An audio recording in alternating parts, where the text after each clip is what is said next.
ഇത് മൂന്നാം തീയതി, ഇത് നാലാമത്തെ എന്തോ ചെയ്തത്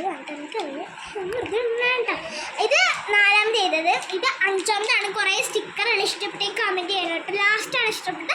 അല്ലെങ്കിൽ ബാക്കിയുള്ള ഇവിടുത്തെ ഇഷ്ടപ്പെട്ടാണ് കമൻറ്റ് ചെയ്യണം ഗായ്സ്. ഇതാണ് എൻ്റെ സ്റ്റിക്കർ. അപ്പം ഇഷ്ടപ്പെട്ട കമൻറ്റ് ചെയ്യണം. അപ്പം നമുക്ക് നേരെ ചാനലിലേക്ക് പോവാം. അപ്പോൾ ഗായ്സ് നമ്മൾ തുടങ്ങാൻ പോലെയാണ്. ഒരു പേജ് എടുക്കാൻ പാടില്ല. അപ്പോൾ ഒരു പേജും കിട്ടില്ല. പൊട്ടിച്ചാണ് ഞാൻ. നമുക്ക് ആദ്യം നോക്കാം ഗായ്സ്. പേജ് ഉണ്ടെങ്കിൽ കുറേ സ്റ്റിക്കറാണ്. കുറേ സ്റ്റിക്കർ. അപ്പം നമ്മൾ ഇവിടുന്ന് കുറച്ച് സ്റ്റിക്കർ എടുത്തിട്ട് മാറ്റി ഇവിടെ ഒട്ടിക്കും. അപ്പം നമുക്ക് തുടങ്ങാം. അപ്പം അപ്പോൾ ആദ്യം തന്നെ സ്റ്റാർ ഒട്ടിക്കാലോ. സ്മൈൽ സ്റ്റിക്കർ ഉണ്ടല്ലേ? ആ അതെ എടുക്കാം. ആദ്യം സ്റ്റാർ ഒട്ടിക്കാം ഗായ്സ്. നമുക്ക് സ്റ്റാർ എടുക്കാം. സ്റ്റാർ ഇവിടെ ഒട്ടിച്ചിരിക്കണാണ് ഗൈസ്. ഇവിടെ